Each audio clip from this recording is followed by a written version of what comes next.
querido Mestre Jesus, contamos com teu amparo, tua proteção, a presença dos amigos espirituais que fazem todo o trabalho desta casa.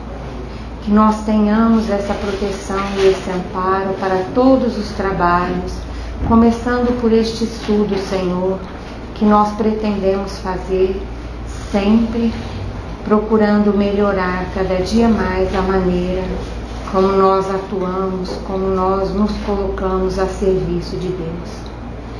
Jesus nos abençoe e nos ampare, assim seja.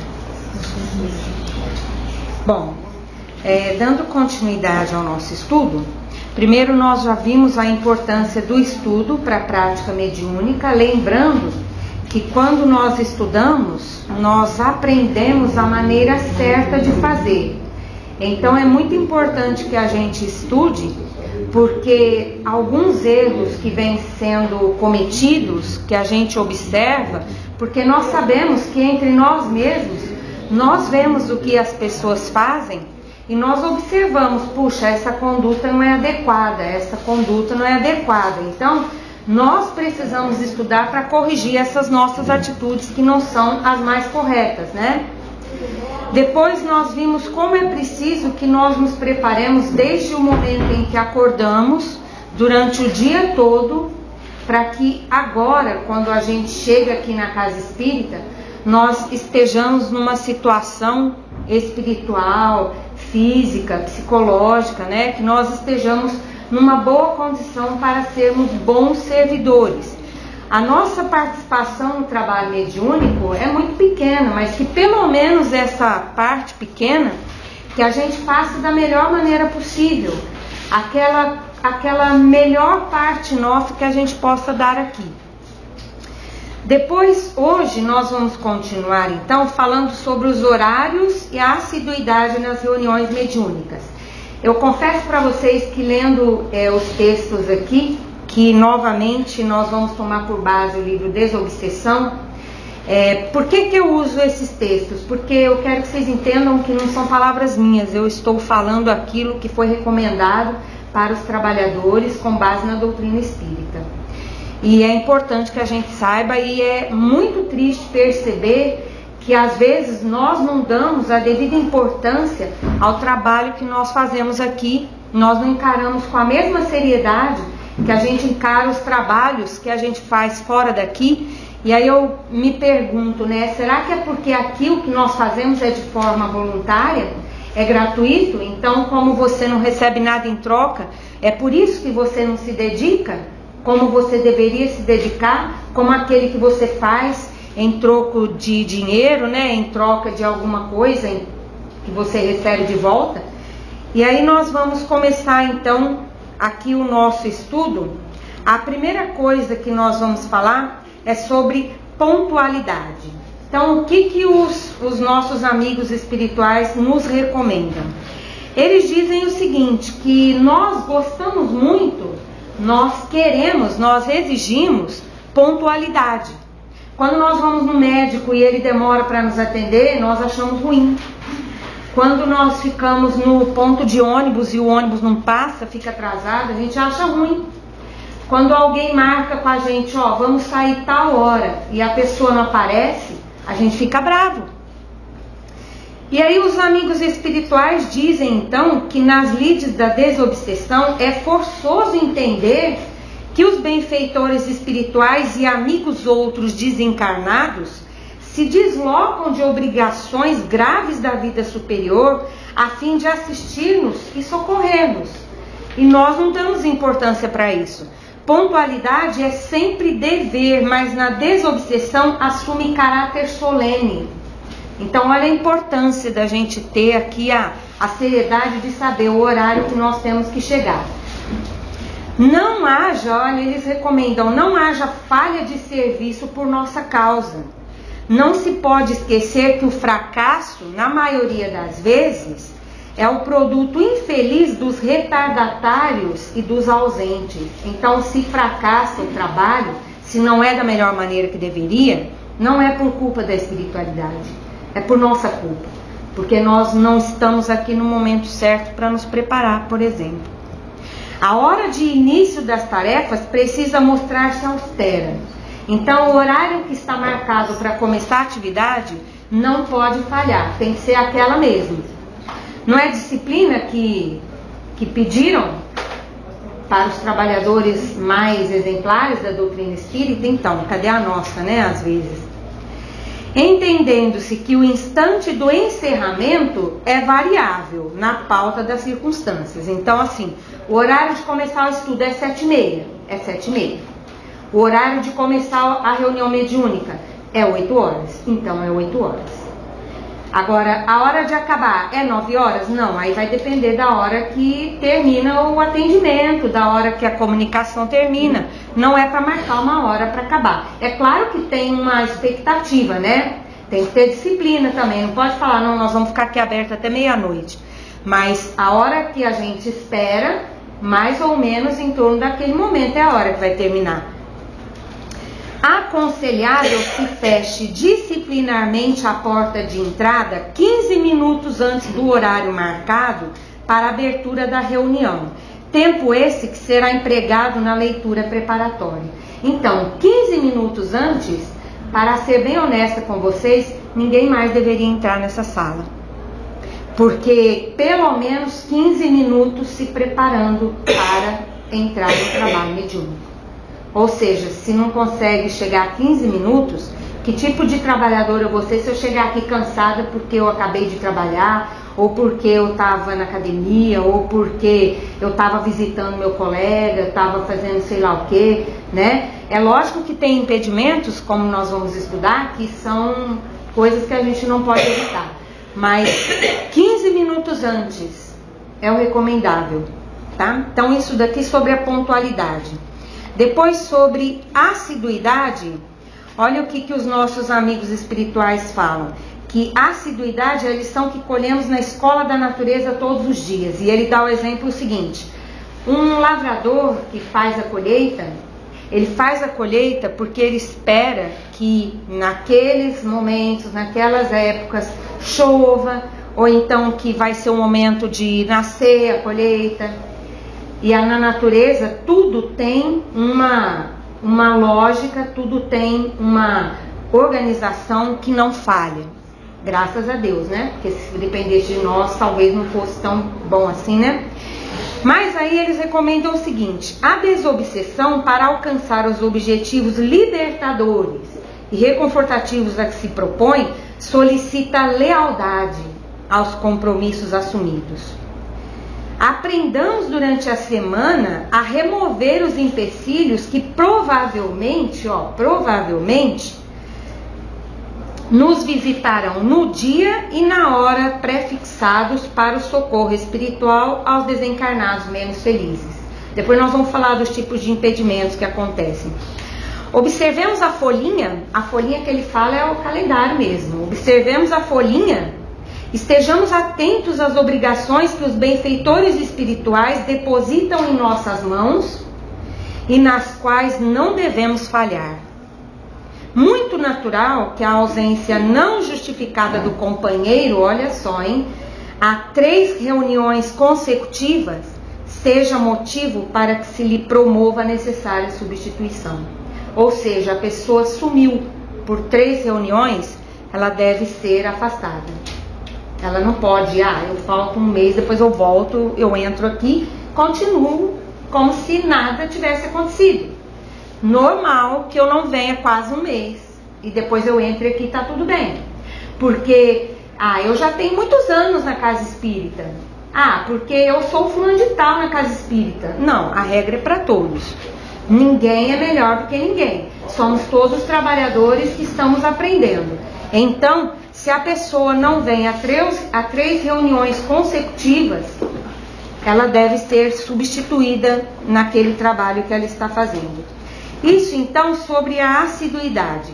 Aí nós vamos agora falar sobre aqueles impedimentos que poderiam ser motivo para a pessoa pensar em não vir. E aí nós vamos ver quais são aceitáveis e quais não são pela espiritualidade. Então aí, primeira coisa que ele fala, chuva. Então ele fala assim, na hora de sair para a reunião, Se der uma ventania forte, se armar um temporal, isso não deve ser desculpa para a pessoa não vir. Não é aceitável. Ele diz que o integrante da equipe não se prenderá em casa por semelhantes obstáculos. Então assim, vai cair uma chuvarada? Não tem problema. Pegue a sombrinha e vá. Vai estar fazendo muito frio. Pega um agasalho, veste e vá. Isso não pode ser justificativa para a gente dizer, não, tá armando uma chuva, hoje eu não vou. Isso não é uma desculpa que se aceita, né? Mesmo porque é aquela coisa, né? A gente não é de açúcar, né? Por que a gente vai ficar em casa porque vai chover, né? Mas a gente pensa nesse tipo de coisa. Outra coisa que nós não devemos deixar que nos impeça de vir na reunião é visita. Então você tá lá se arrumando, tá praticamente saindo de casa, chega a visita. Aí ele diz que às vezes é parente, às vezes alguém precisando de atenção. Ele diz que isso não seja tomada conta de óbice insuperável também. O que ele recomenda? O tarefeiro da desobsessão esclarecerá o assunto delicadamente, empregando franqueza e humildade, sem esconder o móvel da ausência a que se vê compelido, cumprindo assim não apenas o dever que lhe assiste, que é de vir à reunião, como também despertando simpatia nos circunstantes e assegurando a si mesmo o necessário apoio vibratório. Então você vai explicar para sua visita que você tem um compromisso de ajuda, de assistência aos desencarnados, sofredores, que você não pode deixar de vir porque você precisa fazer a sua parte, e que a pessoa espere, por exemplo, ou se ela não pode vir outra hora, porque a visita chegou, não posso mais ir na casa espírita hoje. Isso também não serve, não é um motivo justificável para que a gente não compareça à casa espírita. Aí, como eu disse para vocês, né, nós somos muito corretos e exigentes, e nós obedecemos aquele trabalho que nós temos. Nós chegamos na hora, nós saímos na hora, nós não faltamos, mas na casa espírita, volta e meia, a gente deixa a desculpa tomar conta e a gente não vem, né? Agora, outro tipo de impedimento que ele diz que é para a gente resolver e sair. Diz que na série de obstáculos que em muitas ocasiões parecem, inteligentemente determinados a lhe travarem o passo, porque não tenham dúvida de que o trabalho vai receber algum tipo assim de empecilho que vai acontecer, dificultando que você não venha mesmo, né? Afinal de contas, quanto mais desestruturado isso aqui, quanto mais a gente não se compenetrar da nossa responsabilidade, melhor para os espíritos que não querem que o trabalho aconteça. Melhor. Então nós vamos estar ajudando eles, se a gente não cumpre a nossa parte, né? Os imprevistos, então, que acontecem aqui, né? Parece que assim, nossa, que coisa, justo na hora de eu sair acontece. Uma criança que cai, explodindo em choro, desaparece a chave de uma porta, um recado que chega de improviso, suscitando preocupações, alguém chama para solicitar um favor, certo familiar se queixa de dores súbitas, um colapso do sistema de condução, dificuldades de trânsito. E a recomendação dos amigos espirituais: o colaborador do serviço de socorro aos desencarnados sofredores não pode hesitar. Providencie de imediato as soluções razoáveis para esses pequeninos problemas e siga ao encontro das obrigações espirituais que o aguardam, lembrando-se de que mesmo as festas de natureza familiar, quais sejam as comemorações de aniversário ou júbilos por determinados eventos domésticos, não devem ser categorizados à conta de obstrução. Eu tenho um aniversário, venha cá, faça a sua parte, depois você vai no aniversário. Ou então, vai no aniversário, fica até aquele momento, depois você vem. Porque esse tipo de coisa, vamos pensar assim, e se fôssemos nós que estivéssemos na condição desses amigos que estão aí, que nós vemos todos os dias as comunicações deles, e se fôssemos nós? Já pensou se você está ali contando que hoje é a sua vez de ser atendido e a pessoa falha com você? Por quê? Ah, ela ficou na festa. Puxa, mas eu estou sofrendo, eu estou, como uma última comunicação, eu estou todo quebrado, eu estou todo doendo, eu estou sofrendo tanto. Por que a pessoa não veio? Está na festa. Ah, puxa vida, né? Olha a importância que nós damos para o compromisso que nós temos, né? Porque quando não é a gente que está passando pelo sufoco, a gente não se importa de arrumar qualquer desculpa e não vir, né?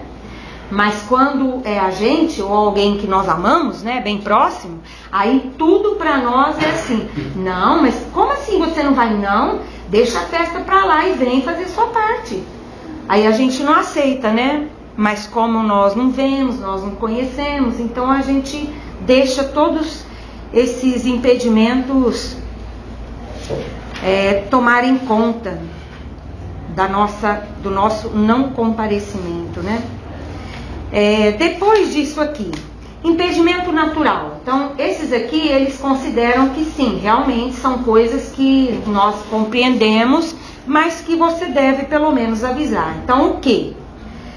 Diz que circunstâncias existem que pesam na balança do trabalho por obstáculos naturais. Uma viagem inesperada, por exemplo. Aconteceu uma coisa séria lá com a sua família que mora longe, você vai ter que ir. É uma viagem inesperada. Pode acontecer que a obrigação profissional assim o exija. Hoje eu tive que trabalhar até mais tarde, não tive como sair. Tá bem? Noutros casos, a moléstia grave comparece em casa ou na pessoa do próprio cooperador, obstando-lhe o comparecimento à reunião. De repente sua filha teve lá uma cólica renal, você tem que correr com ela para o hospital, não vai dar para vir. Eu mesma peguei uma dengue, eu não posso vir. Então, assim, tem coisas que eles entendem. Temos ainda a considerar o impedimento por enfermidades epidêmicas, qual a gripe. Às vezes a pessoa está morrendo de gripe, não está nem dando conta de ficar em pé. Não é para vir mesmo. Não tem condição de trabalhar, né? E em nossas irmãs, é razoável aceitar como motivo justo de ausência os cuidados decorrentes da gravidez. Então, a pessoa está grávida, tem um cuidado realmente. E os embaraços periódicos característicos da organização feminil, ou seja, menstruação. Às vezes a pessoa tem menstruação de um jeito que ela fica lá, numa situação, não tem como vir, né? Surgindo o impasse, então, é importante que o companheiro ou a companheira se comunique rápido com os responsáveis pela sessão, atentos a que se deve assegurar a harmonia do esforço de equipe tanto quanto possível. Então, não vai dar para eu ir, vou ligar para o responsável, vou avisar, hoje não vai dar para eu ir porque aconteceu isso assim, assim. Aí a pessoa diz, hoje o fulano não vem porque aconteceu isso assim, assim. E é um motivo sério, né, gente? Então, vocês viram a diferença do motivo que não merece que a gente deixe de vir ao trabalho e o motivo que não merece esse tipo de desculpa. E aí tem a ausência justificada aqui, Continuando, o que você realmente não tem como evitar, que não dá para você vir? Uma viagem rigorosamente inadiável, um problema caseiro de grave expressão. Por exemplo, teve um dia que, se fosse talvez o trabalho mediúnico, eu não viria, nem minha filha. Um dia ela foi partir uma melancia, catou a faca, cortou a melancia, mas cortou a mão. Cortou a mão também, começou a pingar sangue e teve que ir pro médico para dar ponto, porque não ia parar. Só de parar um negocinho lá, né? Então é algo que a gente não pode evitar. Então esse tipo de coisa é compreensível. Uma exigência profissional inopinada, como eu disse, às vezes você ia sair, mas aí tem que se estender mais no trabalho, tem que ficar lá, né? Não tem como evitar. Uma enfermidade súbita, você mesmo, às vezes vai vir e aí você cai e quebra a perna, não vai poder vir, né? Vai pro hospital injetar a perna, né? Que o amigo, numa situação assim, o mínimo pelo menos, não ouvide o compromisso em que se acha em curso na obra de desobsessão, e expeça um aviso direto, sempre que possível, com antecedência mesmo de horas ou minutos, ao dirigente da reunião, justificando a ausência, para evitar indisciplinas que ocorrerão fatalmente no campo mental do grupo, através de apreensões e considerações descabidas. Por exemplo, imagina assim, se por exemplo, hoje eu não apareço e também não dou satisfação. Já imaginou nas conversinhas que todo mundo fica falando?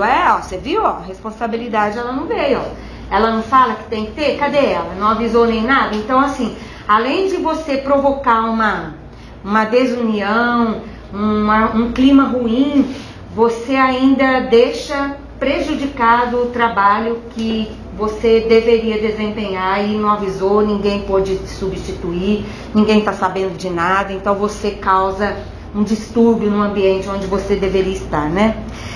Aí ele diz assim: de qualquer modo, ainda mesmo com um número reduzido de participantes, a reunião pode ser efetuada. Então, assim, se eu faltar, não vai ter reunião? Não, imagina, claro que vai ter, né? Como eu disse, às vezes a nossa parte, assim, a gente acha que ela é muito grande, mas é o mínimo. Só que esse mínimo a gente tem que fazer com muita responsabilidade e compromisso, porque nós não damos a mesma importância para essa reunião, para esse trabalho, que a gente dá para os nossos compromissos fora daqui. E a gente cobra tanto das pessoas, a gente cobra a pontualidade, a assiduidade, a presença. Imagina lá, por exemplo, quando você tem uma pessoa que trabalha na sua casa. Muitas vezes aconteceu, né, isso, quando eu tinha alguém que me ajudava em casa.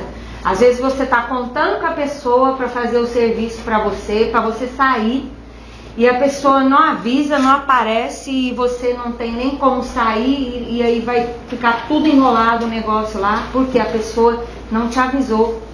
Se ela tivesse te avisado, eu não vou, você já teria tomado outra atitude. Então, nosso compromisso aqui na Casa Espírita, como eu disse, é muito importante a gente estudar mesmo, porque tem muita coisa que a gente faz que não é certo e a gente precisa corrigir. Porque aquela autoridade que Jesus tinha quando ele olhava e mandava aquele demônio deixar o obsediado, é a autoridade moral. E a autoridade moral a gente só tem quando nós traçamos o caminho mais correto possível. Porque à medida em que nós não cumprimos nem o nosso dever, como é que nós vamos falar com alguém, né? E vamos querer que essa pessoa nos ouça, né? Faça alguma coisa que a gente fala, né? Vocês querem perguntar alguma coisa, comentar alguma coisa antes da gente prosseguir até às 8? Alguém quer perguntar? Não, gente, tudo bem? Então, né, conforme a Alane está falando aqui, essas gravações, elas vão ser colocadas, né, Alane, aonde mesmo? No site, nós vamos divulgar no site da FEJOG. Então, eu acho muito importante que, como a gente estava dizendo, tem coisas que acontecem que impedem, né, que você chegue aqui na hora que seria o ideal, o desejável. Se você, por uma razão justa, né, porque vamos entender que tem pessoas que não se esforçam para chegar no horário porque não dão a devida importância, a gente sabe disso. Se você der a devida importância e aconteceu alguma coisa que você não conseguiu chegar no horário, então você pode ouvir essas leituras, porque é muito importante que nós todos estejamos preparados para fazer o melhor trabalho que a gente possa dentro da Casa Espírita. Porque existe também, da mesma maneira que existem pessoas que estão tentando fazer estes trabalhos darem certo, fazer estes trabalhos ajudarem, socorrerem, orientarem, nós sabemos que existem companheiros que também querem que o trabalho não dê certo. Porque cada vez que alguém é recolhido, é esclarecido, é um a mais para o lado de cá, um a menos para o lado de lá.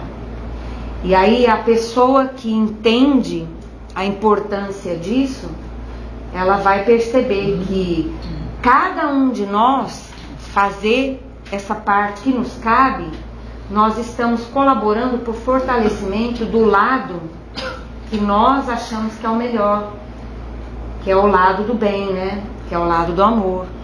Enquanto que tudo que nós fazemos que é contrário a isso que nós estamos estudando, Esse livro é a psicografia do Chico Xavier e do Valdo Vieira pelo espírito André Luiz. Então, assim, não sou eu quem está dizendo. Eles estão dizendo e nós estamos aqui porque nós concordamos que o que eles dizem é o correto. Então, tudo que nós fazemos que vai contra essas recomendações, nós estamos enfraquecendo a reunião, aquilo que nós poderíamos fazer para tirar mais gente do outro lado, que a gente sabe que não é o melhor. Então, olha a importância de cada um de nós, mesmo com o mínimo que a gente faz aí, olha a importância de cada um de nós. É como se fosse, né, todo mundo já brincou disso, eu tenho certeza, quando era criança, já brincaram de cabo de guerra, quando um monte de gente pega a corda de cá e um monte de gente pega de lá.